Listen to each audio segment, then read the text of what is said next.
Guys দেখতেই পাচ্ছেন এই মুহূর্তে কিন্তু বিএনপি নেতা রুহুল কবির রিজভীকে গণধোলাইয়ের জন্য তার গাড়িতে অ্যাটাক দিয়েছে। আর আপনারা দেখতেই পাচ্ছেন তার গাড়ি কিন্তু অলরেডি ভাঙচুর করা শুরু করে দিয়েছে। তাকে পিটিয়ে হত্যা করার চেষ্টা করতেছে জনগণ। বিতর্কিত মন্তব্যের জন্য ক্ষমা চাইলেন বিএনপির যুগ্ম মহাসচিব রুহুল কবির রিজভী। একই সঙ্গে তিনি নিজের বক্তব্য প্রত্যাহার করে নিয়েছেন। দেশবাসীর উদ্দেশ্যে এক লিখিত বার্তায় বলেছেন, অতীতের অসতর্ক মুহূর্তের কথায় যারা কষ্ট পেয়েছেন বা অনুভূতিতে আঘাত পেয়েছেন তাদের সবার কাছে ক্ষমা প্রার্থী। বিএনপিকে শেষ করে দেওয়ার প্ল্যান, বিএনপিকে ডুবানোর জন্য রুহুল কবির রিজভীর মতো অপদার্থ মানুষই যে যথেষ্ট সেটা কিন্তু বিএনপি দেরিতে হলেও বুঝতে পেরেছে। রুহুল কবির রিজভী যিনি জামায়াতে ইসলামকে খুর পার্টি, রক্কাটা পার্টি, ব্যাংক লুটকারী এরকম বিভিন্ন ধরনের বিতর্কিত মন্তব্য করে বেশ সমালোচনায় ছিল এবং মানুষজন তাকে খুঁজতেছিল যে কোনো সময় তাকে রাস্তায় গণধুলাই দিবে। এ বিষয়টা কিন্তু বিএনপি বুঝতে পেরে তারেক রহমান ভারপ্রাপ্ত চেয়ারপারসন তিনি কিন্তু রুহুল কবির রিজভীকে শাসিয়েছেন। এইবার সভানেত্রী অর্থাৎ বিএনপির সভানেত্রী খালেদা জিয়া তিনিও স্পষ্ট ভাষায় রুহুল কবির রিজভীর বক্তব্যকে উল্লেখ করে বললেন, তার মতো গাধা আমাদের দলকে ডুবানোর জন্য যথেষ্ট। সুতরাং এবার রুহুল কবির রিজভীও নিজের ভুল বুঝতে পেরে ক্ষমা চেয়েছেন সেই সমস্ত মানুষদের কাছে যারা তাকে রাস্তায় পেলেই গণধোলাই দিত। বিএনপি ও খালেদা জিয়ার নাম নিয়ে অপপ্রচার করে একের পর এক অন্যায় অত্যাচার করে বেড়াচ্ছেন বিএনপির এই নেতা রুহুল কবির রিজভী। এইবার সবার সামনে জনগণ তাকে গণধোলাই করলেন এই রুহুল কবির রিজভীকে। বন্ধুরা, এতক্ষণ আপনারা দেখলেন খবরের শিরোনাম, এখন আপনারা দেখবেন খবরের বিস্তারিত। তো বন্ধুরা চলুন ভিডিওতে আজকে আর বেশি কথা বাড়াবো না, সরাসরি আজকে আমরা চলে যাব এই বিএনপির নেতা রুহুল কবির রিজভীর কাছে আর দেখব কিভাবে তিনি জনগণের কাছে গণধোলাই খেলেন। তো বন্ধুরা চলুন সেই ভিডিওটি দেখে আসার আগে আমরা ছোট্ট একটি ভিডিও দেখে আসবো বিএনপির নাম নিয়ে কে কে অপপ্রচার এবং কি কি দুর্নীতি করতেছে সেই ভিডিওটি আমরা দেখে আসবো। তারপরে আমরা চলে যাব কিভাবে গণধোলাই খেলেন বিএনপির এই নেতা রুহুল কবির রিজভী। শহীদ রাষ্ট্রপতি জিয়া রহমানের নাম নিলে প্রতিদিন ব্যস্ত দিচ্ছে। মুজিব সেনাদের মতোই বাড়াবাড়ি শুরু করেছে জিয়া সেনারা। ক্ষমতা পাবার আগেই ছাত্রলীগের মতোই উল্টাপাল্টা বয়ান ও ইসলাম বিরোধী কাজে জড়িয়ে পড়ছে ছাত্রদল। বছরের প্রথম দিনেই সংগঠনটির প্রতিষ্ঠা বার্ষিকীতে অসংখ্য অপকর্ম করেছে নেতারা। ছাত্রলীগ স্টাইলে জিয়ার নাম নিলেই বেহেশত নিশ্চিত টাইপের ভয়ঙ্কর কথা বলেছে। অবাক করা বিষয় হলো, তাদের অনুষ্ঠানের জন্য আজান ও নামাজে বাধার মতো কাণ্ড ঘটিয়েছে। এছাড়া জাবির একজন হিজাবি শিক্ষিকাকেও হেনস্থা করেছে। চলুন একে একে এসব ঘটনার বিস্তারিত জেনে নেওয়া যাক।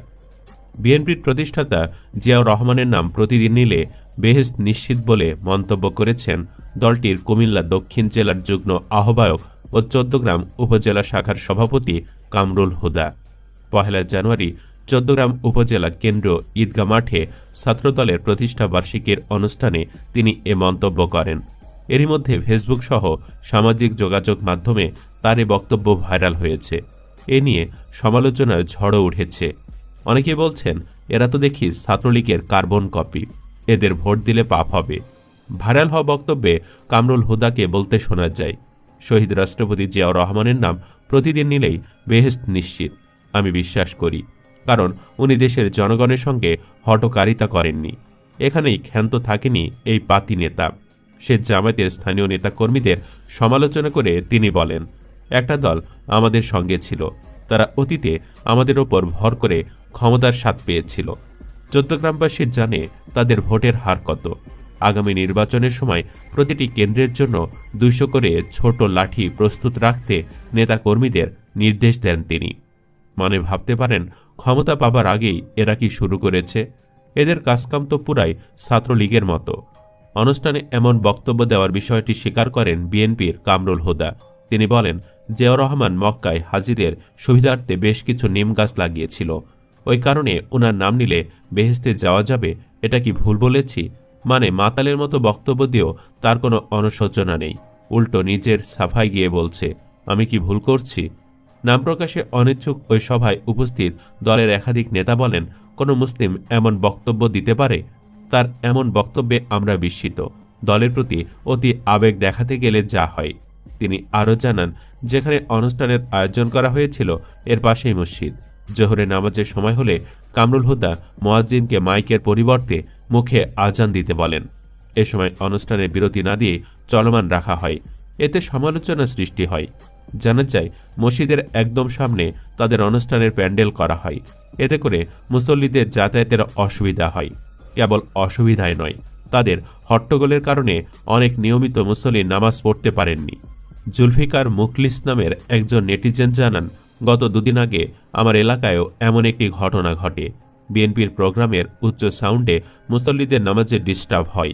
নামাজের পর কিছু মুসল্লি তাদের এ কাজের নিন্দা করলে দলীয় পোলাপান মুসল্লিদের মারতে তেড়ে আসে। তাহলে ভাবেন, এদের কাছে ইসলাম ও মুসলিমরা কতটা নিরাপদ। ছাত্রলীগও তো মনে হয় না এত নিকৃষ্ট কাজ করেছিল যতটা করে দেখালো এরা। 1 জানুয়ারিতে এদের ইসলাম বিরোধী কাজ এখানেই শেষ নয়, পাশাপাশি জাবির একজন হিজাবি ও পর্দাশীল শিক্ষিকাকেও হেনস্থা করার ঘটনা ঘটেছে। এ ঘটনা জাহাঙ্গীরনগর বিশ্ববিদ্যালয়ে। সেখানকার সহকারী প্রক্টর শামীমা নাসরিন জলির বোরকা নিয়ে কটূক্তি করেছে শাখা ছাত্রদলের সাবেক সহসভাপতি নবীনুর রহমান নবীন। 1 জানুয়ারি ভোররাতে বিশ্ববিদ্যালয়ের মোরাদ চত্বর সংলগ্ন এলাকায় এ ঘটনা ঘটে। 31st নাইটে বিশ্ববিদ্যালয় প্রশাসন নিরাপত্তা নিশ্চিত করতে অভিযান চালাচ্ছিল।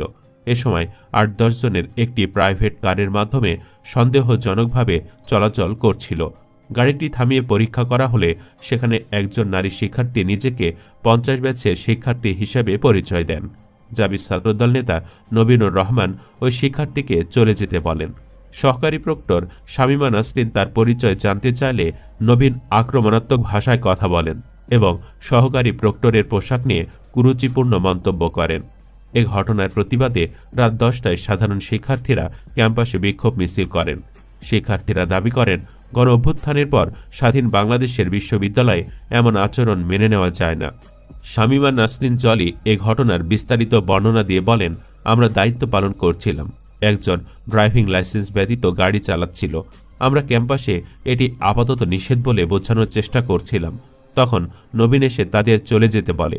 আমি খুবই নমনীয় ভাষায় তার পরিচয় জানতে চাইলে তিনি আক্রমণাত্মক ভঙ্গিতে আমার সাথে কথা বলেন, আমার পোশাক নিয়ে কটূক্তি করেন। গণ অভ্যুত্থান পরবর্তী নতুন বাংলাদেশে কেন পোশাক নিয়ে হেনস্থার শিকার হতে হবে? নতুন স্বাধীনতার পর এমন ঘটনা অনাকাঙ্ক্ষিত। এই 3টি ঘটনাতেই বিএনপি তাদের ইমেজ অনেক হারাচ্ছে। গোটা দেশবাসী তাদের সমালোচনায় মেতেছে। বেশিরভাগ মানুষ তাদের ছাত্রলীগ ভাবতে শুরু করেছে। এমনিতে যাই করত, তবে একই দিনে 3টি ইসলাম বিরোধী কাজে তাদের প্রতি ঘৃণা ছাড়া দেখানোর মতো কিছুই নেই। অনেকেই বলছেন, এসব নেতার কথাবার্তা ও কাজের কারণেই বিএনপি আবার পথ হারিয়ে যাবে। এসব কথাবার্তা বলতেন আওয়ামী লীগের নেতারা। শেখ হাসিনাকে বানিয়েছেন হজরত শেখ হাসিনা। আজকের শেখ হাসিনা দেশ ছাড়তে বাধ্য হয়েছে। আওয়ামী লীগের পতন হয়েছে। এসব নেতাকর্মীকে বিএনপি থেকে বহিষ্কার না করলে বিএনপিকেও আওয়ামী লীগের মতো পালাতে হবে।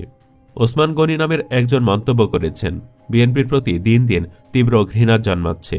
এরা গত 4-5 মাসে যা করছে আওয়ামী লীগের থেকে কোনো অংশে কম করছে। ধর্মীয় বিষয়গুলোতেও তারা যেভাবে হস্তক্ষেপ করতেছে, আওয়ামী লীগের মতো বিএনপির শেষ দেখার অপেক্ষায় আছি। ইয়াসির বলেন, আওয়ামী লীগ এতদিন জুলুম করছে মুজিবকে পুঁজি করে, আর এখন বিএনপি জুলুম করে জিয়াকে পুঁজি করে। এই বাংলাদেশ যা পারুক আর না পারুক কখনোই আর শান্তি অর্জন করতে পারবে না বলে মনে হয়। জানা গেছে 1 জানুয়ারি এসব ইসলাম বিরোধী কাজের পাশাপাশি নিজেরাই অসংখ্য মারামারিতেও জড়িয়েছে। পাবনায় প্রতিষ্ঠা বার্ষিকীতে ছাত্রদলের নেতাকর্মীদের মধ্যে মারামারির ঘটনা ঘটেছে। এ সময় একটি মোটরসাইকেল ভাঙচুরের ঘটনা ঘটে। এতে কয়েকজন আহত হওয়ার খবর পাওয়া গেছে। এছাড়া বরিশালেও 2 গ্রুপের মধ্যে দফায় দফায় মারামারি হয়েছে। এ সময় উভয় পক্ষের বেশ কয়েকজন আহত হন। দুপুরের দিকে নগরীর সদর রোডে ছাত্রদলের প্রতিষ্ঠা বার্ষিকী উপলক্ষে আয়োজিত র্যালিতে মহানগর ছাত্র দলের মধ্যে এ ঘটনা ঘটে। এর বাহিরে ফরিদপুরের জেলা ছাত্রদল আজ বুধবার 2 ভাগে বিভক্ত হয়ে সংগঠনের 46তম প্রতিষ্ঠা বার্ষিকীর কর্মসূচি পালন করেছে। ফরিদপুরে বিএনপির পূর্ণাঙ্গ কমিটি নেই। জেলা বিএনপি বর্তমানে আহ্বায়ক কমিটি দিয়ে পরিচালিত হচ্ছে। এখানেও রয়েছে বিরোধ। আহ্বায়ক ও সদস্য সচিব সমর্থিত 2টি অংশ বিভক্ত হয়ে দলীয় রাজনীতি করছে। জেলা বিএনপির আহ্বায়ক সমর্থিত অংশ বিকেল 4টার দিকে শহরের গোরস্থানের মোড়ে জেলা ছাত্র দলের ব্যানারে এবং সদস্য সচিব সমর্থিত অংশ একই সময় শহরের ব্রাহ্ম সমাজ সড়কে জেলা ছাত্রদল ও মহানগর ছাত্রদলের ব্যানারে ছাত্রদলের প্রতিষ্ঠা বার্ষিকী পালন করে। কর্মসূচি একই হলেও আহ্বায়ক সমর্থিত অংশ আগে শোভাযাত্রা করে পরে সমাবেশ করে এবং সদস্য সচিব অংশ আগে সমাবেশ করে পরে শোভাযাত্রা করে।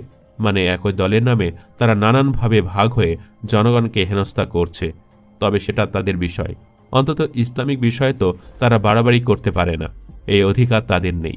জন্মের পর থেকে বুঝতে যখন শিখেছি তখন থেকে জেনেছি শুনেছি বেহেশত নসিব করার মালিক মহান আল্লাহ পাক।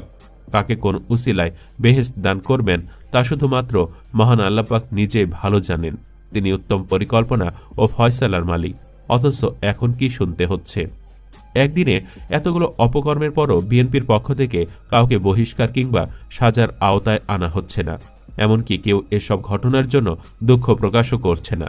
এর দ্বারা কি প্রমাণিত হয় দলীয়ভাবে বিএনপিও তাদের ছাত্রনেতাদের এসব কাজে সমর্থন দিচ্ছেন? এসবের পরও কি জনগণের ভোট আশা করতে পারেন? দর্শক, আপনি কি ভোট দিবেন?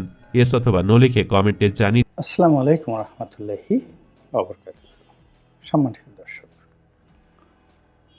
বাংলাদেশের জাতীয়তাবাদী দল এবং বাংলাদেশি জাতীয়তাবাদের যে ধারক বিএনপি, এই দলটিকে আবার একাগারের মতো বিপদে ফেলার ভীষণ রকম আয়োজন চলছে। দ্বিতীয়ত, এই দলের যারা ইফেক্টিভ নেতা রয়েছেন, যেমন ধরুন মির্জা ফখরুল ইসলাম আলমগীর সাহেব, মির্জা আব্বাস সাহেব, গয়েশ্বর বাবু, আমি এই তিনজনের নাম বললাম। তাদেরকে নিয়ে দলের ভিতরে চক্রান্ত, দলের বাইরে চক্রান্ত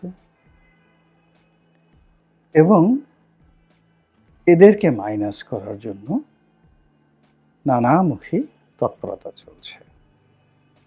শিরোনামটাকে সংক্ষিপ্ত করার জন্য আমি শুধু মির্জা ফখরুল সাহেবের নাম উল্লেখ করলাম। এখানে মির্জা ফখরুল সাহেব শুধু একা নন, তার সঙ্গে আরো অনেকেই যারা গত 15 বছর রাজনীতির ময়দানে ছিলেন, লড়াই করেছেন, সংগ্রাম করেছেন, জেল খেটেছেন, জুলুম ভোগ করেছেন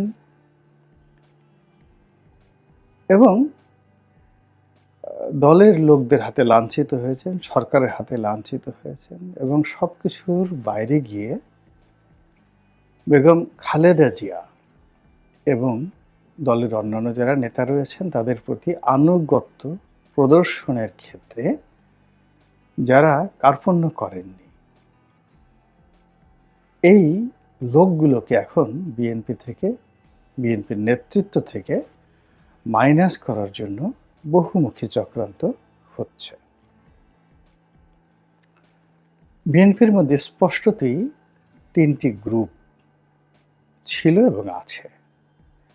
একটি গ্রুপ হলো তারা নিজেরা হয়তো তাদের সম্পর্ক ভালো নয় অনেকের, যেমন ধরুন মির্জা ফখরুল ইসলাম আলমগীর সাহেবের সঙ্গে রুহুল কবির রিজভী সাহেবের সাথে সম্পর্ক হয়তো ভালো না, কিন্তু বাস্তবতা হলো যে দলের প্রয়োজনে তারা কিন্তু কাঁধে কাঁধ মিলে কাজ করেছেন, পাশাপাশি বসেছেন এবং সম্মান প্রদর্শনের ক্ষেত্রে কার্পণ্য করেননি। তো এই যে একটা গ্রুপ যারা এই সময়টিতে মাঠে ছিলেন, দেশে ছিলেন, দেশ ছেড়ে কখনো তারা পালিয়ে যাননি, যেমন ধরুন ডক্টর খন্দকার মোশাররফ সাহেব, নজরুল ইসলাম খান, ডক্টর মঈন খান, শিক্ষিত সজ্জন ভদ্রলোক হিসেবে তারা অনেক যাকে বলা হয় কিছু ভোগ করেছেন, কিন্তু দল বা দেশ ছেড়ে যাননি। আবার মাঠে ময়দানে যারা ছিলেন, যাদের নাম বললাম, মির্জা ফখরুল সাহেব, তারপরে মির্জা আব্বাস, গয়েশ্বরচন্দ্র রায় কিংবা রুহুল কবির রিজভী, এদের যে গ্রুপ, এই গ্রুপটি দেশও ছেড়ে যাননি, মাঠ ছেড়ে যাননি। তো এই একটা গ্রুপ। আর একটা গ্রুপ হলো যারা স্পষ্টতই বহুরূপী। এরা ৯০ সনের গণ অভ্যুত্থানের নায়ক হিসেবে এদের পরিচয় আছে, ছাত্রনেতা হিসেবে। এরা মন্ত্রী হয়েছেন, এমপি হয়েছেন, দুহাতে অঢেল টাকা রোজগার করেছেন। নারী কেলেঙ্কারি থেকে শুরু করে আর্থিক কেলেঙ্কারি এবং দলের সাথে বেইমানি করা থেকে শুরু করে ১/১১ সময় তারা কেউ মান্নান ভূঁইয়ার দলে যোগ দিয়েছেন, কেউ ফেরদৌস আহমেদ কুরেশির সাথে যোগাযোগ করেছেন, কেউ বা আবার ডক্টর মোহাম্মদ ইউনূসের সাথে যোগাযোগ করেছেন। এরা খালেদা জিয়াকে নির্বাসনে পাঠানোর জন্য কাজ করেছেন এবং খালেদা জিয়ার যে সন্তান যারা আছেন তাদের প্রতি এরা কখনই অন্তর থেকে আনুগত্য দেখাননি। আবার যখন প্রয়োজন হয়েছে সঙ্গে সঙ্গে পায়ের উপর ঝাঁপিয়ে পড়েছেন। এরকম একটা গ্রুপ আছে যাদের হাতে প্রচুর টাকা, যারা দেশ ছেড়ে যাননি কিন্তু দেশের মধ্যে আছেন। এই একটা গ্রুপ আছে। তৃতীয় আরেকটি গ্রুপ যারা ব্যবসায়ী, লুটেরা, সুবিধাভোগী, বয়স্ক লোক এবং দেশের খুব নামকরা ব্যবসায়ী। আওয়ামী লীগের যেভাবে এস আলম, যেরকম সালমান রহমান, যেভাবে নুরুল ইসলাম মজুমদার সেই এক্সিম ব্যাংকের, এরকম একটা গ্রুপ বিএনপিরও সেই ৯১ সন থেকে ছিল, যারা ব্যবসার চাইতে লুটপাট, রাষ্ট্রীয় টেন্ডারবাজি, কমিশন বাণিজ্য, সেনাবাহিনীকে অস্ত্র সরবরাহ করা, নৌবাহিনীকে জাহাজ কিনে দেওয়া, ২ নম্বর জাহাজ কিনে দেওয়া, এ সকল কুকর্ম করে অঢেল অর্থ উপার্জন করেছেন। তারা টেলিকমিউনিকেশন, ভিওআইপি ব্যবসা, এ সকল কাজ, এমন কোনো কুকর্ম নাই তারা করেননি। এর মধ্যে অনেকে মরে গেছেন, আর যারা জীবিত আছেন তারা এই গত ৪ মাসে গত ২০ বছরের রাখের গুছিয়ে ফেলেছেন, বিকজ রাস্তাঘাট সব তাদের চেনা। এই গেল ৩টা গ্রুপ। ৪ নম্বর যে গ্রুপ, ৪ নম্বর গ্রুপটা হলো হাওয়া ভবন কেন্দ্রিক। এখন হাওয়া ভবনের যত দুর্নাম বদনাম মূলত এদের কারণে হয়েছে। তো সেই লোকগুলোর বিরাট অংশ দেশের বাইরে ছিল, পালিয়েছিল। বাংলাদেশে খুব অল্প কয়েকজন ছিল যারা আওয়ামী লীগের দোসর হয়ে, আওয়ামী লীগকে টাকা পয়সা দিয়ে, কোটি কোটি নয়, শত শত কোটি টাকা দিয়ে আওয়ামী লীগের অনেক নেতার ছেলে মেয়ের সঙ্গে নিজের ছেলে মেয়ের বিয়ে থা দিয়ে এরা পিঠ বাঁচিয়ে চলেছে। তারাও এই সময়টাতে এসে মানে দ্বিতীয় সারির ব্যবসায়ীদের মধ্যে, দুর্নীতিবাজদের মধ্যে দ্বিতীয় সারির হাওয়া ভবন কেন্দ্রিক এরা এই সময়টাতে এসে ঐক্যবদ্ধ হয়ে আছে। এরপরে আরেকটি গ্রুপ যারা কবি, সাহিত্যিক, সাংবাদিক, নামধারী। এদের একটা বিরাট অংশ বিদেশে পালিয়েছিলেন। বিদেশে থেকে এই দলটির সঙ্গে প্রতি মুহূর্তে সবার বিভেদ তৈরি হয়, এরকম কথাবার্তা বলেছেন।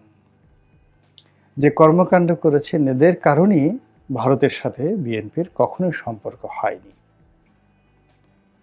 এবং এই গ্রুপটি দেশে ফিরে এসেছে এবং এরা ফিরে এসে একবার জামাতের বি টিম হিসেবে, একবার ডক্টর ইউনূসের বি টিম হিসেবে, একবার সমন্বয়কদের বি টিম হিসেবে, একবার হেফাজতের বি টিম হিসেবে, একবার আওয়ামী লীগের সঙ্গে বিএনপির যাতে জীবনে কোনোদিন সম্পর্ক না হয় সেই মিডিয়েটর হিসেবে, একবার জামাতের সঙ্গে বিএনপি যেন শত্রুতা হয়, এই কর্মকাণ্ডগুলো তারা খুব সুকৌশলে করছেন এবং সব কিছুর মূলে নিজেদের আখের গুছিয়ে নেওয়ার জন্য যত রকম ধান্দাবাজি আছে, সব ধান্দাবাজি তাদের এই গত 4 মাসে আলটিমেটলি করা হয়ে গেছে। কারো ব্যবসা পুনরুদ্ধার করা, ব্যাংকের ডিরেক্টরশিপ নেওয়া, কোনো সম্পত্তি বেহাত হয়ে থাকলে সেটি দখল করা ইত্যাদি সবকিছু তারা করে ফেলেছে। এর বাইরে আরেকটি ভয়ঙ্কর গ্রুপ, এটি সবচেয়ে ভয়ঙ্কর গ্রুপ বিএনপির, যেটি মূলত প্রধানমন্ত্রী যখন ছিলেন শেখ হাসিনা, তার অফিসকে কেন্দ্র করে একটি চক্র ছিল।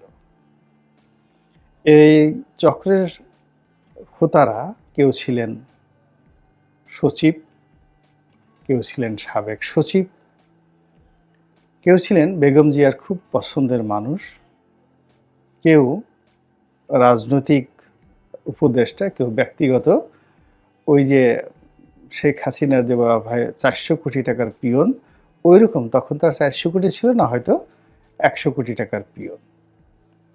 এরকম পিয়ন, ড্রাইভার, দারোয়ানদের একটা গ্রুপ ছিল, পিএমও, প্রাইম মিনিস্টার্স অফিস কেন্দ্রিক। এরা এক হয়ে গেছে, সবাই এক হয়ে গেছে। এর বাইরে লন্ডন কেন্দ্রিক একটা গ্রুপ আছে, যারা বিএনপির প্রায় সকলের চক্ষুশূল। মানে এই যে কটা গ্রুপ বললাম, এই গ্রুপের প্রায় সব সদস্য এই লন্ডনের আশীর্বাদ পুষ্ট বা ঘন ঘন লন্ডন যায়। তরুণ কিছু লোকজন আছে যাদের লন্ডনের আশীর্বাদ ছাড়া আসলে অন্য কোনো অ্যাসেট নেই, কিচ্ছু নেই, নাথিং, না এডুকেশন, না ক্যারেক্টার, না কোনো কিছু। তো এরা এই গত 15 বছর যাবৎ দাপট দেখিয়ে আসছিল দলের সকল ক্ষেত্রে। তো এই সময়টিতে সেই গ্রুপটা এখন বলতে গেলে সবচেয়ে বেশি বিপদ এবং বিপত্তির মধ্যে পড়েছে, এবং তারা সেই লন্ডনের যে পারপাস, সেই পারপাস সার্ভ করার মতো আগে যে সুযোগটা পেয়েছিল, এই পরিবর্তিত পরিস্থিতিতে তারা সেটা পারছে না। এরপর হলো বেগম খালেদা জিয়া যতদিন কারাগারের বাইরে ছিলেন, তখন তিনি নিয়মিত যে গুলশান অফিসে বসতেন, সেই গুলশান অফিসে বসে তিনি যে রাজনৈতিক কর্মকাণ্ড চালাতেন, সেখানে তার কিছু ব্যক্তিগত স্টাফ ছিলেন, যা প্রধানমন্ত্রী তিনি যখন ছিলেন, তারা তো অনেকেই পালিয়ে গেছে, দেশের বাইরে পালিয়ে গেছে। তাদের বাইরে এরকম 4-5 জন লোক ছিলেন। এরা রাজনৈতিক ব্যক্তিত্ব, অরাজনৈতিক ব্যক্তিত্ব, আমলা, এই গ্রুপটিও এই সময়টাতে মানে বেগম খালেদা জিয়া এবং তার সন্তান এবং তার পরিবারের লোকজনের মধ্যে অনৈক্য তৈরি করার জন্য একেবারে মানে যাকে বলে উল্লম্ফন তৈরি করে ফেলেছে। তো এই যে একটা জটিল অবস্থা, সেই জটিল অবস্থার কারণে কি হচ্ছে, বিএনপির কোনো অফিসই বিএনপির কোনো নেতার জন্য নিরাপদ নয়। কেউ এখানে যাকে বলা হয় চেইন অফ কমান্ডের অধীনে কোনো কিছু পরিচালনা করতে পারছেন না। সবাইকে ব্যক্তিগত সিকিউরিটি নিয়ে এবং ব্যক্তিগত লোকজন নিয়ে এখানে মুভমেন্ট করতে হচ্ছে বাংলাদেশে। তো এই অভ্যন্তরীণ যে বিষয়গুলো, এই বিষয়গুলোর সঙ্গে সঙ্গে আবার বিএনপিকে কেন্দ্র করে সেই 11-এর মতো যে চক্রান্ত হচ্ছে, সেই চক্রান্তকারী যারা আছে তারা প্রতিটি পক্ষের সঙ্গে কিন্তু যোগাযোগ করছে, এবং যোগাযোগ করে তারা প্রথম যে কাজটি করছে সেটি হলো এই দলের যে পলিটিক্যাল ফেজগুলো রয়েছে, উইংসগুলো রয়েছে, এগুলোকে ডিস্ট্রয় করার চেষ্টা করছে। অর্থাৎ যারা বিভিন্ন সময় মাইক হাতে নিয়ে কথা বলেছে, সেটা মির্জা ফখরুল সাহেব বলেন,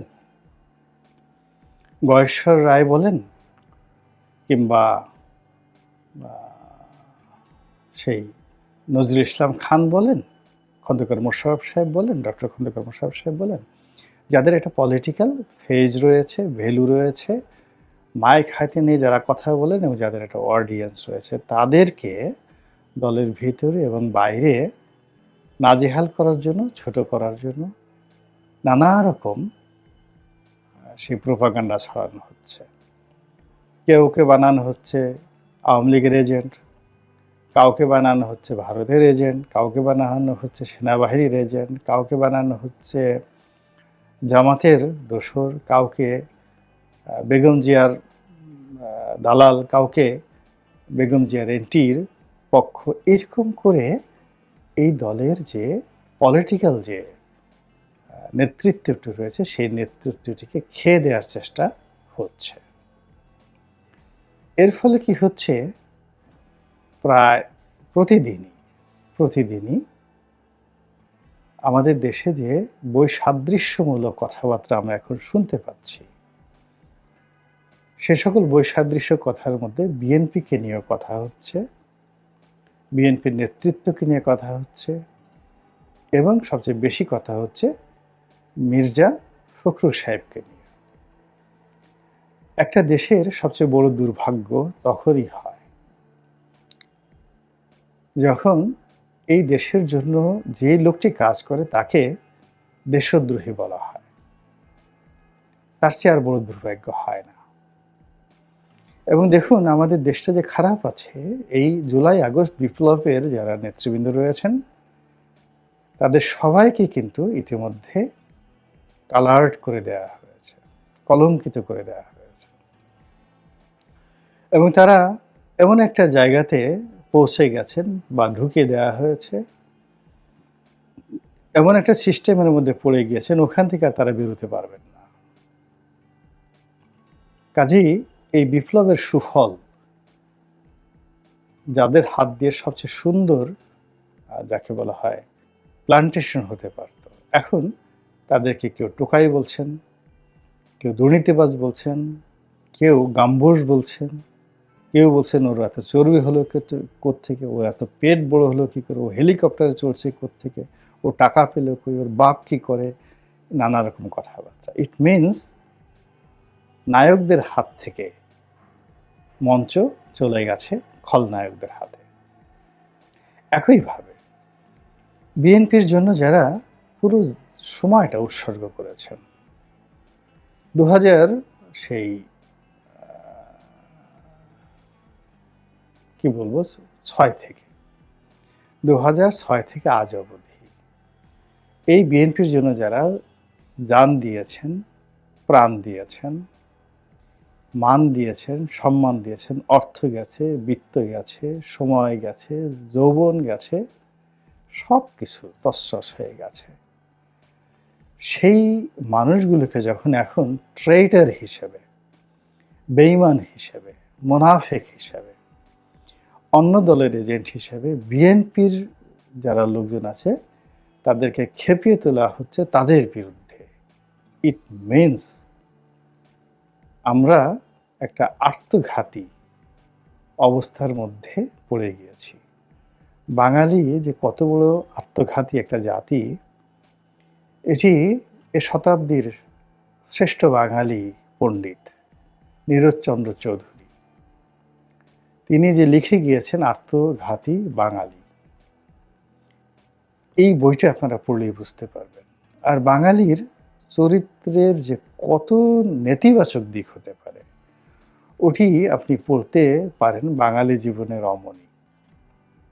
আমি বললাম যে এই শতাব্দীতে ওনার মতো পণ্ডিত ব্যক্তি, বাঙালি পণ্ডিত ব্যক্তি পুরো ভারতবর্ষে দ্বিতীয় জন নেই। মারা গেছেন শতবর্ষী সেই লোক নীরজচন্দ্র চৌধুরী। তো সেই যে আমাদের যে প্রাগৈতিহাসিক এবং ঐতিহাসিক যে চরিত্র, সেই চরিত্রের কবলে পড়ে বঙ্গবন্ধু শেষ হয়েছেন, সেই চরিত্রের কারণে জিয়াউর রহমান শেষ হয়েছেন, এবং সেই চরিত্রের কারণেই শেখ হাসিনাকে পালাতে হয়েছে তার নিজের একেবারে কাছের লোকদের বিট্রে করার কারণে। 2006 সনে বেগম খালেদা জিয়ার সরকারের যে পতন আওয়ামী লীগ করেনি, তার নিজস্ব লোক। মঈনুদ্দিন ফখরুদ্দিন বাইরের লোক না, এটা বিএনপির লোক, তারাই এই ঘটনা ঘটিয়েছেন। অন্যান্য যারা বেগম জিয়াকে অপমান করেছেন, তার দলের অনেক শীর্ষ নেতৃবৃন্দের মেরুদণ্ড ভেঙেছেন, পা উপরে টানিয়ে ফ্যানের সাথে টানিয়ে বেদম প্রহার করেছেন, এরা কেউ আওয়ামী লীগের লোক ছিল না, এরা সবাই বিএনপির লোক ছিল, বিএনপি রিক্রুটমেন্ট ছিল। তো কাজেই এই যে বিশ্বাসঘাতকতা, মোশতাক হওয়া, মির্জাফর হওয়া, এটা বাইরের লোক এসে করে না, নিজেদের ভিতরের লোকই এই কাজগুলো করতে থাকে। আল্লাহ বিএনপিকে হেফাজত করুন। মির্জা ফখরুল সাহেব এবং তার মতো যারা রয়েছেন দলের জন্য ডেডিকেশন যাদের আছে, তাদের সবাইকে আল্লাহ হেফাজত করুন। দেশটিকে একটি সুন্দর রাজনৈতিক আবহাওয়ার মধ্যে আল্লাহ রাব্বুল আলামিন নিয়ে যান, এই প্রার্থনা করছি। আসসালামু আলাইকুম ওয়া রাহমাতুল্লাহ। এরশাদ বিরোধী আন্দোলন তখন কেবল শুরু হয়েছে রাজশাহী ইউনিভার্সিটিতে। আমরা এসেছিলাম, এটা সম্ভবত 27 নভেম্বর, সচিবালয় ঘেরাও একটা কর্মসূচি ছিল, এবং ওই দিনই দেশনেত্রী বেগম খালেদা জিয়া মানে জাতীয় রাজনীতির প্রাঙ্গণে পা রাখছেন, এবং ওই সচিবালয়ে ওই যে ঘেরাও কর্মসূচি, ওই সচিবালয় ঘেরাও কর্মসূচি উনি নেতৃত্ব দিচ্ছেন, এবং ওনার পায়ের একটা শেল এসে আঘাত করে। এই শেল আঘাত করার পর ন্যাচারালি সারা দেশে, বিশেষ করে জাতীয়তাবাদী শক্তির নেতাকর্মীর মধ্যে তখন ছাত্রদল একটি শক্তিশালী সংগঠন, তার ভূমিকা, হ্যাঁ ছাত্র সংগঠন, তার ভূমিকাও খুব উজ্জ্বল, মানে ছাত্ররাই তখন কেবল নেমেছে আর কি। তো এইটা একটা তরঙ্গের তৈরি করলো সারা দেশে, বিশেষ করে তরুণদের মধ্যে। ম্যাডাম আঘাতপ্রাপ্ত হয়েছেন ছেলে। তো এই ঘটনার পরে এটার পরবর্তী পর্যায়ে যখন আন্দোলনটা একটু আরও হলো, কয়েকদিন পরে আবার একটা হরতাল কর্মসূচি, অবরোধ, এটা যখন চলতে লাগলো, এরই এক মুহূর্তে ডিসেম্বরের 4 তারিখে আমি ইউনিভার্সিটি থেকে অনেক ছাত্ররা এসে আমরা একটা কর্মসূচি পালনের জন্য একটা মিছিল ছিল, সেই মিছিলে আমাদের পুলিশ আক্রমণ করে সব ছত্রভঙ্গ হয়ে যায় এবং আমাদেরকে ধাওয়া করে। এটা বলে রানীবাজারের মোড়। এই রানীবাজারের মোড়, ওর পাশ দিয়ে একটা রাস্তা গেছে গলির মতো, ওই গলি দিয়ে দৌড়ানোর সময় পিছন দিক থেকে আমার সোয়েটারটা পুলিশ ধরে ফেলে। এই হলো আমার প্রথম গ্রেপ্তার। এরশাদের আমলে 7 বার আমি জেলে গিয়েছি, কিন্তু 7 বারের কখন 1.5 মাসের উপরে ছিলাম না। মানে যেটা হাসিনার আমলে 1 বছর 6 মাস 5 মাসের নিচে বের হতে পারেনি, কিন্তু এরশাদের আমলে 29 দিন, এমনকি 15 দিনও ছিলাম, 29 দিন ছিলাম, আর সর্বোচ্চ ছিলাম 1.5 মাস। 7 বার গেছে। প্রথমবারে বোধহয় ওটা ছিলাম ওই 1 মাস 13 দিন এরকম আর কি। এটা এখনও আমার কাছে এক ধরনের আতঙ্কের মনে হয়, এবং আসলে বিস্ময়কর যে আমি কোথায় যাচ্ছি, এরপরে কোথায় নেবে। আমাকে তো অ্যারেস্ট করলো, পুলিশ ভ্যানে নিল। পুলিশ ভ্যানে যখন নিয়ে আমাকে যাচ্ছে, সাহেব বাজার বলে রাজশাহীর যেটা মেইন বাণিজ্য কেন্দ্র, ওর পাশ দিয়ে আমাকে নিয়ে যাচ্ছে। ডান দিকে মিষ্টান্ন ভাণ্ডার, বাম দিকে কিছু বিল্ডিং মাঝখানে দিয়ে আমাকে নিয়ে যাচ্ছে। তো ভ্যানের মধ্যে প্রকাশ্য ভ্যান তো খোলা, তো ডানে বামে প্রচুর লোক, মানে কিছুক্ষণ আগেই পুলিশ লাঠিচার্জ করেছে, উৎসুক জনতা ডানে বামে দাঁড়িয়ে আছে, তারা আমাকে দেখছে ইয়ের মধ্যে। তো যাই হোক, এইটা এইভাবে আমাকে থানায় নিয়ে গেল, বোয়ালিয়া থানা বলে বলতো, মানে রাজশাহী শহরের যে মেইন থানা থেকে বোয়ালিয়া থানা বলে আর কি। তো সেখানে আমাকে নিয়ে গেল, নিয়ে যাওয়ার পরে কিছু বলেনি। আমি তখন ইউনিভার্সিটির সেক্রেটারি, ইউনিভার্সিটি কমিটির সেক্রেটারি। তো আমাকে প্রথমে ওসির টেবিলের সামনে বসালো। বসানোর পরে কিন্তু আমার মনের মধ্যে কাজ করছে যে মানে কি করবে এরপরে, কি হয়। আমরা তো বাইরে থেকে নানা ঘটনা শুনি, আমার ব্যাপারে কি করতে পারে। তো আমার স্পষ্ট মনে আছে যে ওসি আসলেন সন্ধ্যার দিকে ওসি আসলেন। আসার পরে পরবর্তী জানতে পারলাম আমার ভাতিজা বাসায় থেকে খাবার নিয়ে এসছে। তো আমার বড় ভাইও ছিলেন, এএসপি ছিলেন।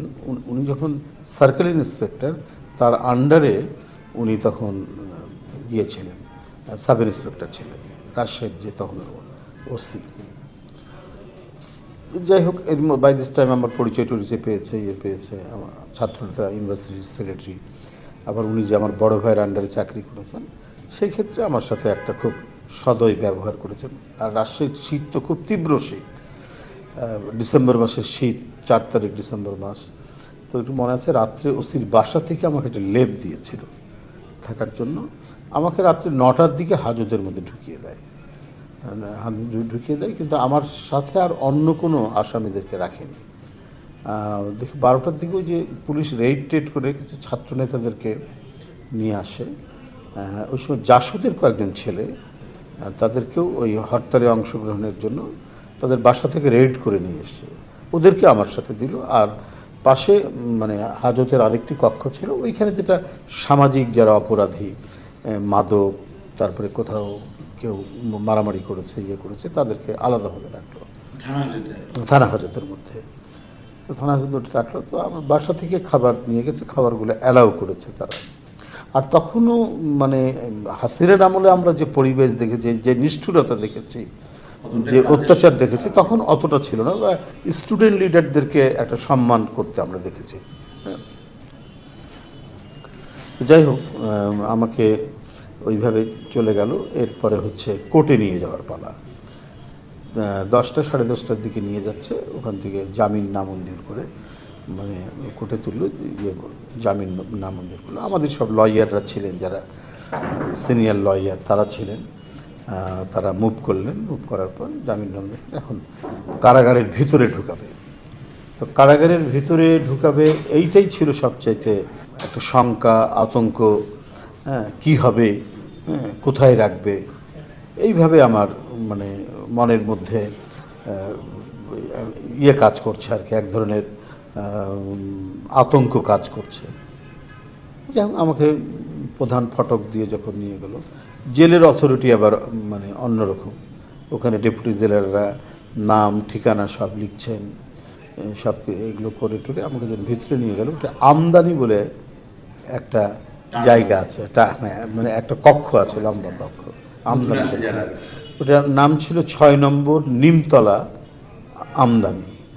হ্যাঁ, এখন ভিতরে কাঠামো বোধহয় অনেক পরিবর্তন হয়েছে, রাজশাহী জেলা, রাজশাহী সেন্ট্রাল জেলে। তো আমাকে নিয়ে গেল, হলো প্রচণ্ড শীত। তো শীতের মধ্যে ওই যে কম্বলগুলো থাকে, ওই কম্বলগুলো দিচ্ছে। আর নিচে বোধহয় 2টা কম্বল, কিন্তু 2টা কম্বলও কাজ করে না, ভিতর থেকে শীত উঠছে মারাত্মক, ঠান্ডা একেবারে, মানে মনে হচ্ছে যে কেউ পানি ঢেলে দিয়েছে কম্বলের উপর। তো আমি গুটি সিটি মেরে থাকলাম আর কি। তো by this time jail authority বুঝতে পেরেছে, বলছে আপনাকে আরও কম্বল দিই, বলছে আমাকে নিচে দেন, আমি কোনো রকম একটা করে গায়ে জড়িয়ে ধরবো, জড়িয়ে রাখবো। তো একটা চাদর আমার ছিল, একটা শাল গায়ে জড়ানো ছিল, তো ওইটা কোনো রকম করে নিয়েছি। আর এটা অতটা রুচিতে আসছে না, ওই জেলখানার কম্বলগুলো আর কি, যেটা গায়ে মানে মুড়িয়ে রাখবো, ঢেকে রাখবো, ওইটা অতটা রুচিতে আসছে না, কারণ এটাতে আবার হয়, স্কিন ডিজিজ হয়। এগুলো সব জানছি আর কি পরে থেকে। তো যাই হোক, ওইভাবে গেল রাতটা কোনো রকম কাটলাম। তো আমাদের পাশেই ছিল হচ্ছে কি বলে যে ডিভিশন তার একজন এডিসি, কোনো কারণে হয়তো তার একটা জেল হয়েছিল, আমার নামটা মনে আছে, গিয়াসউদ্দিন পাঠান। তারপরে সবচেয়ে মজার ব্যাপার হচ্ছে খন্দকার মুস্তাক ছিল। খন্দকার মুস্তাক সাহেব ছিলেন এইভাবে যে উনিও একটা আন্দোলন ঢাকায় শুরু করেছেন, উনিকে অ্যারেস্ট করলো, অ্যারেস্ট করার পর তখন আবার ও ঢাকায় জাতীয় নেতাকে অ্যারেস্ট করলে পাঠিয়ে দিত হয়, হ্যাঁ, ওই রাজশাহী সেন্ট্রাল জেল অথবা যশোর সেন্ট্রাল জেল অথবা চিটাগাং সেন্ট্রাল জেল, চট করে পাঠিয়ে দিত আর কি। তো খন্দকার মুস্তাককে আমরা সেখানে অল্প কয়েকদিন পেয়েছি। তো উনি একটু আলাদাই থাকতেন, ইয়ে করতেন, ওই দেখলাম। তো আমাকে সকালে দেখে একটু চার মুড়ি পাঠিয়েছেন ইয়ের থেকে, ডিভিশন থেকে। বাই দিস টাইম জানাজানি হয়েছে কিছু স্টুডেন্ট লিডার হরতাল করতে গিয়ে এদেরকে ধরা হয়েছে। তো তখনও তো আমাদের কৌতূহল শেষ হচ্ছে না আমাদের কী হবে। এরপরে ঠিক ভোরবেলায় আমাদের প্রথমে নিয়ে গেল, ভোরে নিয়ে যেয়ে ওটাকে গুমতি বলে আর কি, আর যেখানে আমাদেরকে নিয়ে যে বসায় ওটাকে ফাইল বলা হয়। তো ওখানে সব ইয়ে করে বসে থাকে। তো একজন কারারক্ষী আর কি, যেটাকে সিপাহি বলে পুলিশে, কারারক্ষী বলে আপনাদের বসতে আপনারা দাঁড়িয়ে থাকেন। দিয়ে ওই যে একজন ডেপুটি জেলার সব ইয়ে করে, কে কোথায় আছে না আছে, অমুক তমুকে, হ্যাঁ, এন্ট্রি করে, গুনে কতজন, এইভাবে সে করলো। করার পর আবার নিয়ে আসলো, নিয়ে এসে তো ওই মানে জানলাগুলোতে তো কোনো ইয়ে থাকে না, তখন কি বলে যে ঢাকনা থাকে না, মানে দরজা থাকে না, হ্যাঁ। তারপরে যে সব শিক, তো ঠান্ডা প্রোটেক্ট করার জন্য। আর হচ্ছে একবার পদ্মা নদীর ধারে সেন্ট্রাল জেল, পদ্মা নদীর ভিতর থেকে, মানে পদ্মা নদী থেকে হু হু করে বাতাস আসে ওই জায়গাতে, মানে এমন অবস্থা তো বরফ পড়বে এরকম। তো যাই হোক, এর মধ্যে দেখি যে 11টার দিকে আমার বাসা থেকে কম্বল, মানে বাসার কম্বল, তারপরে বেডশিট টেডশিট দিয়ে গেছে আমার, মানে খারাপ বাসা থেকে ওটা দিয়ে গেছে। আমাকে সাথে সাথে ওগুলো পৌঁছে দিল। দেওয়ার পরে রুটি দিল ফার্স্ট। রুটিটা মানে একটা পেপার বিছালো, পেছার উপরে ধপধপ করে রুটিগুলো পড়লো। তো ওইটা দেখে আমার আর রুচি হলো না। তো 11টা 12টার দিকে দেখি যে কিছু বিস্কিট, আপেল টাপেল কেউ পাঠিয়েছে দলের লোকজন আর কি, ওটা খেয়েই জীবন ধারণ করলাম। দুপুরবেলায় খাবার আসলো, ভাত, একটা সবজির মতো, তো ওইটা দেখেও আর রুচি হলো না আর কি। তো আমি ওই বিস্কিট আর চা এটা খেয়েই আমার প্রথম দিন কাটলো, 4-5 দিন কাটলো। তো বাই দিস টাইম ডিভিশনের কিছু লোক তারা শুনেছে যে আমি কিছু খেতে পারছি না। এরপরে দেখি দুপুরের খাবার আসতে লাগলো, একবারে সাদা ভাত, তারপর হয়তো খাসির মাংস বা একটা মাছ। তো পরে কারারক্ষী বললো যে ডিভিশন থেকে আপনার জন্য পাঠিয়েছে। তো আরও ছাত্ররা আছে, তো ওরা এমনি কি ওরা খেতে পারছে জেলখানার খাবার, কিন্তু আমি একেবারেই পারছিলাম। তো এর মধ্যে যাই হোক ওই বিস্কিট, চা, এগুলো আপেল, এগুলো খেয়েই মতো 1 মাসের মতো কেটে গেল। তো সবচেয়ে মানে বুকটা খুব ধরাস করে উঠতো আতঙ্ক, যে আমরা কি কোনোদিন ছাড়া পাবো, মানে নতুন জেল, আমাদের যদি এইভাবেই কেটে যায়। আমার তখন মাস্টার্স পরীক্ষা শুরু হয়েছে, ওই আন্দোলনের জন্য, মানে ইউনিভার্সিটিতে এরশাদ ভ্যাকেশন বলতো আমাদের সময়। ওই আন্দোলন শুরু হলে পরে ইউনিভার্সিটি ছুটি দিত, ওইটার মধ্যে আমি পড়ে গেছি, যার কারণে বাদবাকি থিওরি পরীক্ষাগুলো তখন বন্ধ হয়ে গেল। তো যাই হোক, এইভাবে চলতে গেলে বিকেলবেলায় জামিনের কাগজ আসে। তো একের পর এক নাম ডাকতে থাকে, নাম ডাকতে, যখন আমার নাম বলে না তখন আমি ভেঙে পড়তাম, একবারে চোখ দিয়ে পানি পড়তো। এই করতে করতে 1 মাস হয়তো 10-12 দিন বা 13 দিন আমার মনে হয় গেল। যখন আমার নাম ডাকা হলো, যে আমার জামিন হয়েছে, তখন যে কি ভালো লাগলো যে মনে হলো। আর আমি ভেবেই নিয়েছিলাম যে আমাকে হয়তো যুগের পর যুগ হয়তো থাকতে হবে, কী বলে সমরূপতা। আমি এর মধ্যে যতবার জেলে গেছি ওইটা দেখিনি। আমি যখন প্রথম জেলে গেলাম, মানে শঙ্কা আতঙ্ক নিয়ে যাচ্ছি, আবার কোনো দিন ছাড়া পাবো না, কী হবে, এই ভয় ভীতি নিয়ে যখন যাচ্ছি, সেই জেলের যে ঘটনা আমি সকালের একটু বর্ণনা দিলাম। তারপর ঠান্ডা পানির মধ্যে গোসল করা, হ্যাঁ, সেই শীতে, ভয়ঙ্কর শীতের মধ্যে, এগুলো সব দিয়ে সারাদিন কাটলো। বিকেলের দিকে 4টা 4:30টার দিকে লাফ দিয়ে উঠলাম ঘুম থেকে। না, এটা হলো ওই 83 সালের কথা, প্রথমবার লাফ দিয়ে উঠলাম। কি একজন কয়েদিদের মধ্যে এক্সপার্ট, ওই জানলার যে শিকগুলো আছে, শিকে অন্য একটা শিক দিয়ে বাড়ি দেয়, এক টান দেয়, তো ঝনঝন করে ওঠে। তো তখন লাভ দিয়ে উঠেছি ভয়ে। তো কী ব্যাপার, এটা হচ্ছে ওই জেলখানার যে কটা ওয়ার্ড আছে বা কক্ষ আছে সেখানে যে সবচেয়ে তো শিক দেওয়া থাকে, মোটামুটি শিক দেওয়া থাকে, ওইখানটায় ওরা ওইটা টেস্ট করে শিকগুলো কেউ কাটছে কিনা বা ওটা দুর্বল কিনা। ওটাও ব্যাপারে কয়েদিদের মধ্যে অনেককে এক্সপার্ট করে তোলে, তারাই হচ্ছে ওটা ইয়ে করে থাকে। ওর মধ্যে যদি কোনো ত্রুটি থাকে বা কোনোটা যদি আলগা থাকে ওরা বুঝে ফেলবে এটা, এই জিনিসটা। এরপরে আবার যতবার জেলে গেছি আমি ওইটা পাইনি। 2015 সালে এই ইয়েরটাতে পুরান ঢাকার যে জেলে, এই জেলে আমি 7 নম্বর সেলে আছি। আমি, মান্না ভাই, তারপরে হচ্ছে জামাতের কিছু নেতা, আমরা ডিভিশন প্রাপ্তরা ওই 7 নম্বর সেলে আমরা অবস্থান করছি। আমাদের জাসাসের যে এখন আহ্বায়ক হেলাল খান এরা সব আছে। সেই দিন দেখলাম ওই 83 সালের মতোই একটা ঘটনা, যে দেখি একজন লোক এসে একটা রড দিয়ে ওই শিকগুলোতে বাড়িয়ে দিয়ে যাচ্ছে। বলে বাহ, হ্যাঁ টেস্ট করার। বলছে এইটা তো আমি এতদিন থাকলাম মাঝখানে তো পেলাম না, সেই প্রথমবার পেলাম। এই ধরনের কিছু বিচ্ছিন্ন অস্থিরতা আর অস্বস্তি বিস্ময়কর রকমের প্রকট হয়ে উঠেছে। শেখ হাসিনার পতন হজম করতে পারছে না ভারত সরকার।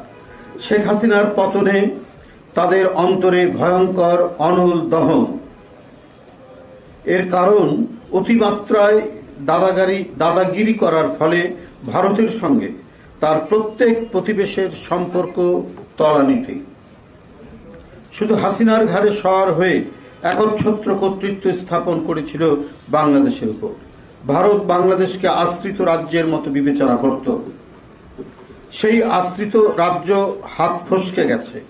বিগত 15 বছর হাসিনাকে সামনে রেখে ভারত বাংলাদেশকে কার্যত দখল করে নেওয়ার চেষ্টা করছিল। এখন বাংলাদেশকে আবার কিভাবে তাদের করতলে নেওয়া যায় সেই লক্ষ্যেই তার নীল নকশা করছে।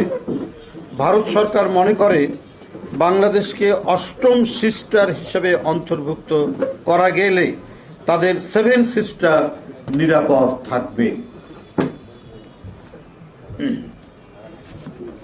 চাণক্য ভারতের বশঙ্বর ফ্যাসিস্ট হাসিনার পতন ও পালিয়ে ভারতে আশ্রয় নেয়ার পর থেকেই মোদি ও তার গদি মিডিয়া বহুমাত্রিক ষড়যন্ত্র এবং অপপ্রচার চালিয়ে আসছে। তারা চরম হতাশা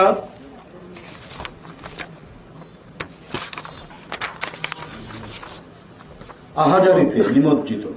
তাদের আচরণ ক্রমশ স্পষ্টত অসুপ্রতিবেশী সুলভ, অস্বাভাবিক এবং এক দেশদর্শী। একজন স্বৈরাচারের পতন নিয়ে কোন দেশের এমন আহাজারি বিশ্বে বিরল। ভারতের কতিপয় গণমাধ্যমে বাংলাদেশের সংখ্যালঘু নির্যাতনের বানোয়াট গল্প প্রচার ও প্রোপাগান্ডা চালিয়ে সাম্প্রদায়িক উস্কানি দিয়ে চলেছে। ভারতীয় সাম্প্রদায়িক শাসক গোষ্ঠী ও হাসিনার যৌথ ইন্ধনে ভারতীয় কিছু উগ্র হিন্দুত্ববাদী গণমাধ্যম এমন অপকর্মে লিপ্ত রয়েছে। বাংলাদেশকে নিয়ে ভারতের বর্তমান বয়ান মিথ্যার ধোঁয়াজাল দিয়ে ঘেরা। ভারত অন্তর্গত দিক থেকেই বাংলাদেশ বিদ্বেষী। এদের মধ্যে মানবিক নৈতিকতার ছিটে ফোঁটাও নেই। এই কারণে বাংলাদেশের মানুষের নিজস্ব ইতিহাস, ঐতিহ্য ও স্বাভাবিক বিকাশে বিশ্বাসী দেশের জনগণ ও জাতীয় নেতাদের প্রতি বিরূপ ধারণা পোষণ করে। আপনাদের একটি রিপোর্ট, একটি প্রতিবেদন ভারতীয় একটি পত্রিকার কথা মনে করিয়ে দিচ্ছি। আপনারা নিশ্চয়ই অবগত আছেন যে 2-3 দশকের পূর্বে এদেশের এক মহান জাতীয়তাবাদী নেতা ও স্বাধীনতার ঘোষক রাষ্ট্রপতি জিয়াউর রহমানকে হত্যা করার জন্য ভারতীয় কেন্দ্রীয় গোয়েন্দা সংস্থা র একটি ফাইল ইনিশিয়েট করে। এর কিছুদিন পরে সরকার পরিবর্তিত হয়ে শ্রী মোরারজি দেশাই এর নেতৃত্বে সরকার গঠিত হলে তিনি ফাইলের কার্যক্রম বন্ধ করে দেন। এটা ওই রিপোর্টিং এর মধ্যে আছে। ওই রিপোর্টিং এর মধ্যে এটা ছিল। ওই পত্রিকাটার নাম হচ্ছে সানডে, ইন্ডিয়ার একটি সানডে পত্রিকা। পরে আবার শ্রীমতী ইন্দিরা গান্ধী ক্ষমতাসীন হলে ফাইলটির কার্যক্রম চালু হয় এবং এর কিছুদিন পর 1981 সালে 30 মে জিয়াউর রহমান নিহত হন চট্টগ্রামে সার্কিট হাউসে। ভারতেরই একটি পত্রিকা সানডেতে এর উপর একটি প্রতিবেদন প্রকাশিত হয়। মানে আমি যে ঘটনাটার কথা বললাম এটা ওই প্রতিবেদনেই ছাপা হয়েছিল। সাংবাদিক সুব্রমণিয়ম নামে একজন সাংবাদিক, তিনি এই রিপোর্টটি করেন, প্রতিবেদনটি রচনা করেন। সুতরাং আওয়ামী লীগ ব্যতিরেকে বাংলাদেশের কোন রাজনৈতিক দল ক্ষমতায় থাকুক বা তারা রাজনৈতিক কর্মকাণ্ড পরিচালনা করুক, এটা পার্শ্ববর্তী দেশ সুনজরে দেখে না। বাংলাদেশে ঐতিহাসিক কাল ধরে বিভিন্ন সম্প্রদায় প্রীতি ও শুভেচ্ছার বন্ধনে আবদ্ধ। এখানে সাম্প্রদায়িক সম্প্রীতি ভঙ্গের কোনো কারণ অভ্যুদয় হয়নি, কিন্তু পার্শ্ববর্তী দেশ থেকে হাইপার প্রোপাগান্ডা চালানো হচ্ছে সাম্প্রদায়িক সম্প্রীতি বিনষ্টের কথা বলে। বাংলাদেশের ভাবমূর্তিকে আন্তর্জাতিক অঙ্গনে নেতিবাচক চিত্রিত করার জন্য ভারত উঠে পড়ে লেগেছে। বাংলাদেশ থেকে দুঃশাসনের অবসান হওয়া, হাসিনার পালিয়ে যাওয়া ইত্যাদি তাদের মনে ভীষণ পীড়া দিচ্ছে। তাই বাংলাদেশকে লাঞ্ছিত করতে, দুর্দশায় ফেলতে, অবমাননা করতে চলছে অতি কথন আর অপপ্রচারের বিরতিহীন ধারাভাষ্য। তথাপিও যাবতীয় ভয়, হুমকি ও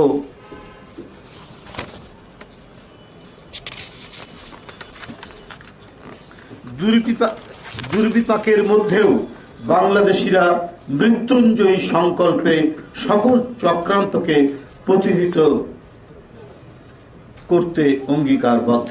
সচেতন বন্ধুরা, প্রতিদিন বাংলাদেশের কথিত সংখ্যালঘু নির্যাতন নিয়ে ভারত সরকার এবং উগ্রবাদী বিজেপির নেতারা বক্তব্য, বিবৃতি, হুঙ্কার এবং বায়বীয় অভিযোগ করেই চলেছে। কলকাতায় আমাদের উপ হাই কমিশনে উগ্রবাদী হিন্দুরা আক্রমণ চালিয়েছে। সাম্প্রদায়িক দাঙ্গা বাধাতে ভারতীয় গোয়েন্দাদের আওয়ামী লীগ ও বিশেষ একটি ক্ষুদ্র গোষ্ঠীকে কিভাবে ব্যবহার করছে সেই পরিকল্পনার ছক প্রকাশ্যে এসেছে। তাদের যে কোনো ভিত্তি নেই তার প্রমাণ মিলেছে সম্প্রতি ভয়েস অব আমেরিকার ভুয়া করা একটি জরিপে অংশগ্রহণকারী 64.1% মনে করেন আওয়ামী লীগ সরকারের আমলের চেয়ে অন্তর্বর্তী সরকারের ধর্মীয় ও জাতিগত সংখ্যালঘু জনগোষ্ঠীকে বেশি নিরাপত্তা দিচ্ছে। এই জরিপ বাংলাদেশের কোনো প্রতিষ্ঠান করেনি, বিদেশি প্রতিষ্ঠান করেছে। ফলে এ নিয়ে প্রশ্ন থাকার কোনো অবকাশ নেই, বরং ভারতে কিভাবে সংখ্যালঘু নির্যাতন হচ্ছে তা নিয়ে স্পষ্টভাবে প্রশ্ন তোলা যায়। ভারতে প্রতিনিয়ত মুসলমানরা নিপীড়ন, নির্যাতন, এমনকি খুনের শিকার হচ্ছে। জুম্মার দিনে জুম্মার নামাজ পড়ছে, সেখানে এসে পুলিশ তাদেরকে লাথি মেরে সেখান থেকে সরাচ্ছে। এটা আপনারা দেখেননি? এটা তো আপনারা নিশ্চয়ই ইউটিউবে দেখেছেন, বিভিন্ন মাধ্যমে এটা ভাইরাল হয়েছে।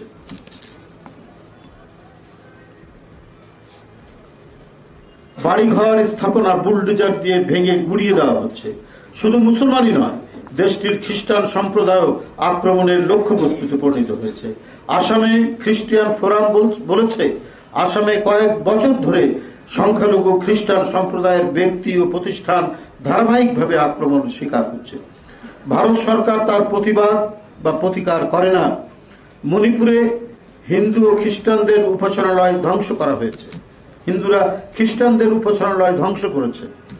স্থানীয় ট্রাইবাল লিডার্স ফোরামের বরাত দিয়ে প্রতিবেদনে বলা হয় 250টিরও বেশি গির্জা পুড়িয়ে দেওয়া হয়েছে, 200 জনেরও বেশি মানুষ নিহত হয়েছে এবং 60,000-এরও বেশি মানুষ বাস্তুচ্যুত হয়েছে। ভারতে অহিন্দু জনগোষ্ঠী, মুসলিম, খ্রিস্টান ও শিখ সম্প্রদায় যৌথভাবে সাম্প্রদায়িকতার হুমকির সম্মুখীন। বিজেপির সাম্প্রদায়িকতার নীতি হল সহিংসতা, বৈষম্য, সংখ্যালঘুদের উপর ধর্মীয় নিপীড়নের মাধ্যমে ভীতি ও আতঙ্কের পরিবেশ তৈরি করা। বিজেপি ও RSS এর পৃষ্ঠপোষকতায় এই নীতিগুলোর চর্চা করা হচ্ছে। একেবারে খোলাখুলিভাবে ধর্মীয় স্বাধীনতা ও ভিন্ন মতকে জায়গা দেওয়ার মতো বিষয়কে খারিজ করে দেওয়া হচ্ছে। বলা বাহুল্য,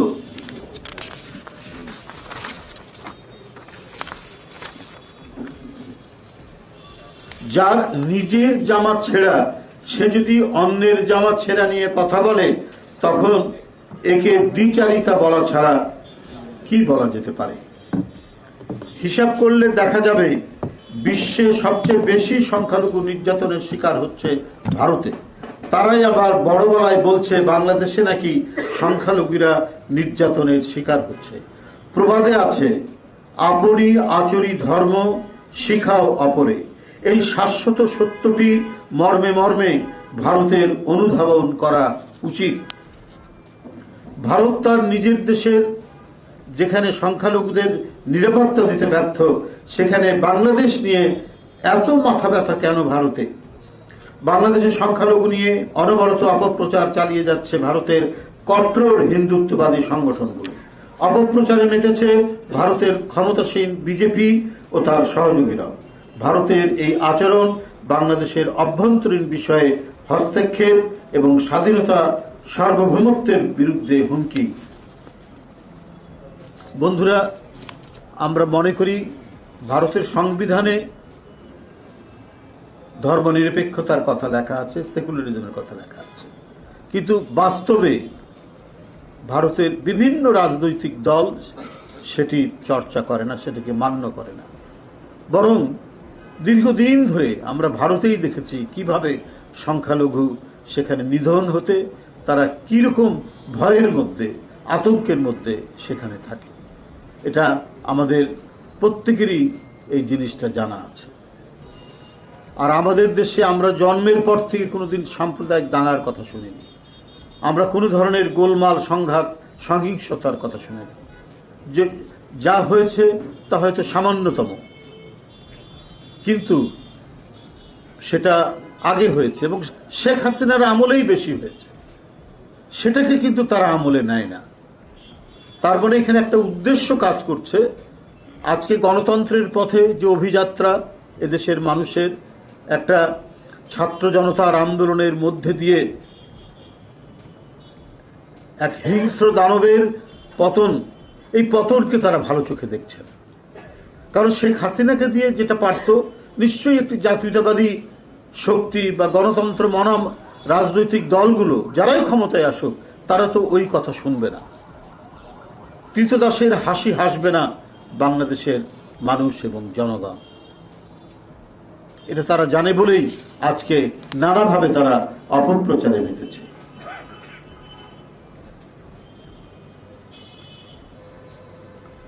বাংলাদেশে বিতর্কিত এক ধর্মীয় নেতা চন্দন কুমার ধর ওরফে চিন্ময় কৃষ্ণ দাস ব্রহ্মচারীর অনুসারী কিছু হাতে গোনা কয়েকজন জঙ্গি রূপে তরুণ অনুসারী হিন্দু জঙ্গি হাতে গোনা তরুণ আইনজীবী সাইফুল ইসলামকে কুপিয়ে নৃশংসভাবে হত্যা করে আইন অমান্য করেছে।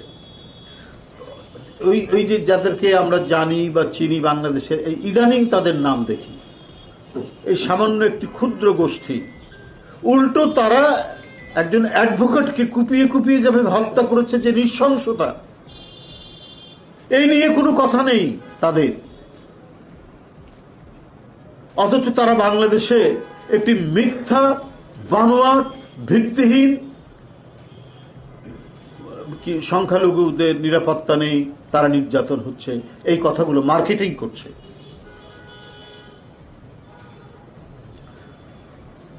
হত্যা করে তারা যে আইন অমান্য করেছে, আদালত অবমাননা করেছে এবং আইন নিজের হাতে তুলে নিয়েছে।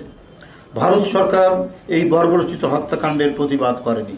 ফ্যাসিস্ট শেখ হাসিনার শাসন আমলে যে হিন্দুদের উপর নিপীড়ন, নির্যাতন ও মন্দিরে হামলা, ভাঙচুর, জমিজমা দখল হয়েছে, তা নিয়ে ভারতকে তো কোনো উদ্বেগ প্রকাশ করতে দেখা যায়নি। এমনকি ফ্যাসিস্ট শেখ হাসিনা বিএনপির যে লক্ষ লক্ষ নেতাকর্মীদের, নানা শ্রেণী পেশার মানুষের উপর স্টিম রোলার চালিয়ে গুম, খুন, অপহরণ, জেল জুলুম করেছে, অরাজনৈতিক বিরোধী মতকে দমন করেছে, তা নিয়েও তো টু শব্দ করতে দেখিনি। পিলখানায় হত্যাযজ্ঞ, শাপলা চত্বরে হেফাজতের সমাবেশে গণহত্যা, হত্যাকাণ্ড, 3টি ভোটারবিহীন সংসদ নির্বাচন সহ কোনো অপকর্মের প্রতিবাদ ভারত করেনি, বরং এসবের বৈধতা ও সমর্থন দিয়েছে ভারত। অথচ দেখুন, আওয়ামী লীগের হাতে যখন আক্রান্ত হয়েছে বিএনপির কোনো নেতা কর্মী, তখন কিন্তু একটা কথা বলেনি। বাবু গয়েশ্বরচন্দ্র রায়কে ফেলে দিয়ে তার উপরে পুলিশ যেভাবে লাঠিপেটা করেছে, কই এই জন্য তো ভারত সরকার কোনো স্টেটমেন্ট দেয়নি, বিবৃতি দেয়নি। কারণ বাবু গয়েশ্বরচন্দ্র রায় বিএনপি করে। নিপুণ রায় চৌধুরীকে একটি মিছিলের মধ্যে দূর থেকে ইট মেরে মাথা একেবারে মাথা যে ফাটিয়ে দিল, কই এটার জন্য তো আমরা কোনো তৎপরতা দেখিনি। নিপুণ রায় চৌধুরী তো হিন্দু সম্প্রদায়ের মানুষ, এদেশের নাগরিক, বাংলাদেশের নাগরিক, কিন্তু বিএনপি করে। তার সারা মাথা থেকে যে রক্ত ঝরে পড়লো, এটার জন্য তো আমরা কোনো স্টেটমেন্ট দিতে দেখলাম না। বিশ্বজিৎকে যে ছাত্রলীগ হত্যা করলো, এটার জন্য তো কোনো স্টেটমেন্ট দেখলাম না। অথচ ভারতের বিভিন্ন মিডিয়ায় মানে গলা ফাটিয়ে বাংলাদেশের বিরুদ্ধে তারা অপপ্রচার করে যাচ্ছে। এমনকি শেখ হাসিনার বিএনপির যে লক্ষ্য লোক, এটা বলেছে শাপলা চত্বর হেফাজত, 3টি ভোটারবিহীন সংসদ নির্বাচন সহ কোনো অপকর্মের প্রতিবাদ করেনি, বরং এসবের বৈধতা ও সমর্থন দিয়েছে ভারত। বন্ধুরা, বাংলাদেশ একটি মুসলিম সংখ্যাগরিষ্ঠ দেশ হলেও এদেশের উল্লেখযোগ্য সংখ্যক হিন্দু বসবাস করেন। দীর্ঘকাল ধরে মুসলিম, হিন্দু, বৌদ্ধ, খ্রিস্টান সবাই আমরা একে অপরের সাথে কাঁধে কাঁধ মিলিয়ে আমরা এই দেশে বাস করেছি।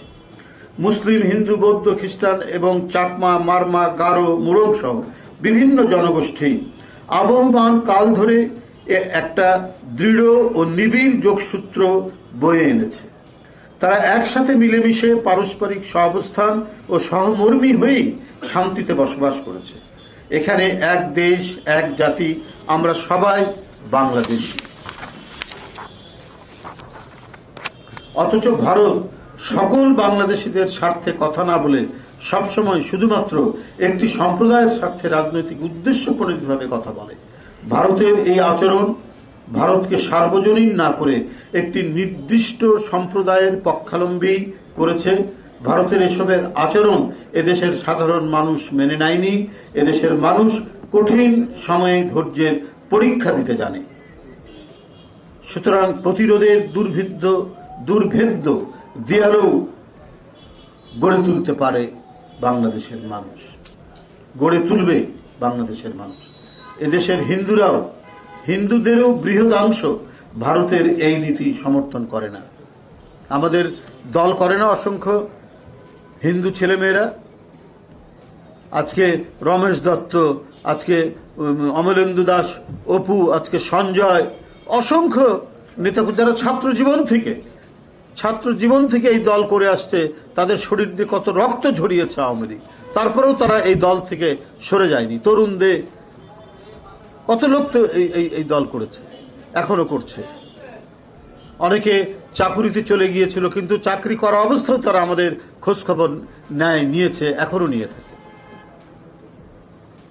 কিন্তু এরা যদি আঘাতপ্রাপ্ত হয় আওয়ামী লীগের দ্বারা, তখন মানে ভারতীয় যারা শাসক গোষ্ঠী রয়েছে তাদের হৃদয়ে কোনো করুণা আসে না। কারণ তাদের অপরাধ, তারা হচ্ছে বাংলাদেশে জাতীয়তাবাদী শক্তিকে সমর্থন করে। বন্ধুরা আমার, এদেশের হিন্দুদেরও বৃহদাংশ ভারতের এই নীতি সমর্থন করে না। আজ এই বাস্তবতা ভারতকে বুঝতে হবে। অসুয়া শক্তির কোনো জয় হতে পারে না। মানে বিদ্বেষমূলক যে শক্তি, বিদ্বেষের শক্তির কখনো জয় হতে পারে না। সুপ্রিয় বন্ধুরা, অন্তর্বর্তীকালীন সরকারের কেউ তাদের বক্তব্য বিবৃতিতে আওয়ামী লীগ নিষিদ্ধ করতে বিএনপির প্রতিবন্ধক বলে প্রচার করছেন, যা সঠিক নয়। আওয়ামী লীগ নিষিদ্ধ করা না করার সিদ্ধান্ত নেওয়ার এখতিয়ার সরকারের। বিএনপির উপর দায় চাপানো দুঃখজনক। পতিত আওয়ামী লীগ সরকার যখন জামাত নিষিদ্ধ করেছিল তখন আমরা প্রতিবাদ করেছি, বাংলাদেশ জাতীয়তাবাদী দল প্রতিবাদ করেছে। আমরা আশা করব অন্তর্বর্তী সরকারের পক্ষ থেকে প্রধান উপদেষ্টা সহ অন্যান্য উপদেষ্টারাও এমন কোনো বক্তব্য দেওয়া উচিত হবে না যাতে গণতান্ত্রিক শক্তি দুর্বল হয় বা আমাদের ঐক্যে ফাটল ধরে। বিএনপির ভারপ্রাপ্ত চেয়ারম্যান জনাব তারেক রহমান ইতোমধ্যে অন্তর্বর্তীকালীন সরকারের প্রতি আহ্বান জানিয়ে বলেছেন, জনগণের রাজনৈতিক এবং অর্থনৈতিক ক্ষমতায়ন নিশ্চিত করতে জরুরি ভিত্তিতে পদক্ষেপ নিন, জনগণকে আস্থায় রাখুন। জনগণকে হাজারো ছাত্র জনতার রক্তের উপর স্বৈরাচার বিরোধী জাতীয় ঐক্য গড়ে উঠেছে। সরকারের কোনো কাজ কিংবা কথা যেন ছাত্র জনতার ঐক্যে ফাটল ধরার কারণ না হয়, সেই বিষয়ে সরকারকে বিচক্ষণতার পরিচয় দিতে হবে।